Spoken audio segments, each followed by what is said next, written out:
in terms of drilling exactly then what are the key benefits of it? Well, for the holiday let side is what we've touched on there, the fact, you've got a bit of self-use and nice to take the family away, that type of thing. But we're going to focus on the corporate let side and what are the key benefits of that particular model. The obvious one, and the number one thing really, is ultimately higher returns. So when you say higher returns, you're looking at what sort of level higher? So say an AST might be £1,000 on a particular apartment. What would it be on short-term lets? Yeah, well, I mean, in a good location, it typically should double that of an AST return. Now, the last few years, because AST rents have started to increase up, which is brilliant for the investment market, it's slightly narrowed that gap a little bit on there. But yeah, I mean, in the right location, you can certainly double your net returns after all costs when you do that way. You own two yourself that you have on that model, Mike, that short-term let, and is that what you're finding? A doubling? Yeah, absolutely. So take one of my properties in Chester, one bedroom apartment. Typically on an AST, I'll be looking at £750 a month on a 12-month AST type thing. Whereas a short-term let, it's £1,400-1,500. Quite a significant difference, isn't it? Quite an uplift. Yeah, absolutely. And just looking at that, is it any more hassle for you? Because a lot of investors are looking to make things easier. It's maybe a secondary income. It's not their primary income.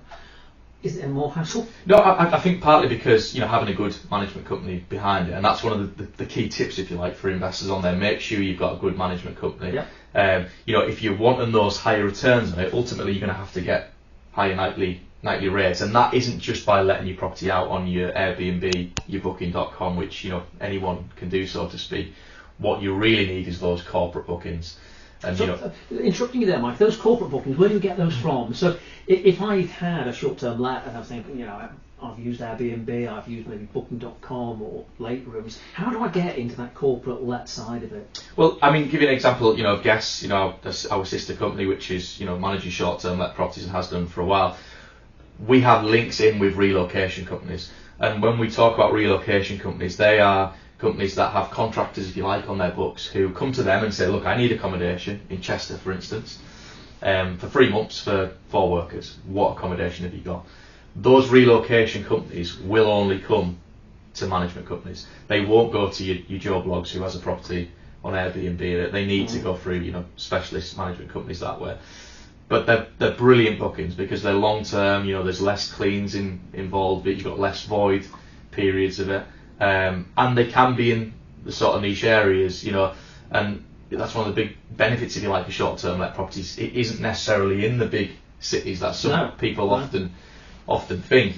We've had property sample developments in places like Halifax, in Wakefield, which when we've said to people, short-term let property there, they can't get their head around it. They think, well, I'm not going to go and stay for a weekend in Halifax, and that's not the market. We're talking about corporate guests who don't want that 12-month tenancy. They want the flexibility, partly because they may, for instance, put different workers in. I remember you talking about that. So someone would take, say, maybe a 3-month let or short-term let, but it may be 4 or 5 different people throughout that period. Absolutely, and you wouldn't be able to do that if you took out a 12-month tenancy.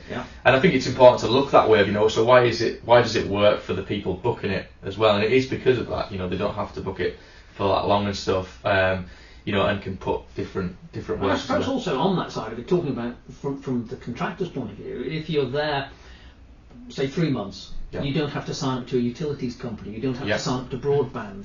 So all those normal things that you would have to sign up to council tax for an AST are not there, and that's the benefit to them. Can you imagine a company having 10 different employees and having 10 different sets of utility companies to deal with, and the faff that they create? That's it. And for the people using them, they're self-contained apartments. They're not having to stay in hotels where they don't have their kitchen facilities. These apartments on short-term lets have got all that in, and it is that home away from home. I wonder, Mike, is it, just as totally as an aside, is it changing our view on that? Because you go back 20 years ago and you would go to the hotel, you would check yourself in, and I did it when I came out of university. I worked for BICC, and I was travelling around the country jointing optic fibre, and it would be a hotel. I'd go down to the bar at night and have a beer. I maybe didn't eat the best of food at that time. Was if you have your own kitchen within your apartment, you can cook what you wish to eat. You don't have to go and have a beer down in the bar to socialise. You can sit there, work away, watch TV. That's it, and it's less cost. And unfortunately, because sometimes people will say, well, you know, I might be able to get it slightly cheaper just booking a hotel room for 3 or 4 months. But what you'll find is there's not many hotels that have that availability at the time, because they are just taking in bookings as and when they come in. They haven't got a management company behind it, the likes of ourselves and other short-term let management companies that are actually saying, well, no, we're going to keep this free this 3 month because we're looking for those longer-term bookings that come in, and we don't want a 2-night one to spoil it in between all that. So yeah, we're slightly going off tangent, I guess, but it's just highlighting the importance of, you know, having a really good management company behind a short-term let, and if you do that, that's where these companies will pay the higher nightly rates, and that's where ultimately you'll get the benefit from higher returns on it that way. Sounds good. Well, one of the other big benefits, and again I think this sometimes gets lost, is how well maintained your properties are done on a short-term let property. The old thing that I think why people sometimes were put off by the likes of Airbnb was the thought of stag do's, hen parties, you know, that type of thing, and my apartment's going to get trashed. Yeah. Yes. And it couldn't be any more opposite. Actually, you constantly maintain it. You've got cleaners that are going in there after every changeover. But equally, if we're getting those longer term corporate bookings that we've touched on, you know, your 3-month ones, let's say, cleaners are still going in. They're still going in. It might be fortnightly, it might be monthly, depending on what the guest wants and what you want as the landlord. So we're regularly getting eyes in there. You're regularly getting it checked on how it's looking and maintained. But I guess going back to that Airbnb and that stag hen party, it was the major cities, wasn't it? It was the Liverpools, the Manchesters, maybe the Leeds. It's not the Wakefields, the Halifax. It doesn't attract necessarily that type of clientele. No, absolutely. And I suppose the question then is, so what, you know, being more maintained, what does that bring as a benefit for an investor? Well, your future value of your property, because it's in much better condition, is massively going to help when you come to, or should you decide to exit that property on it. But also less maintenance costs.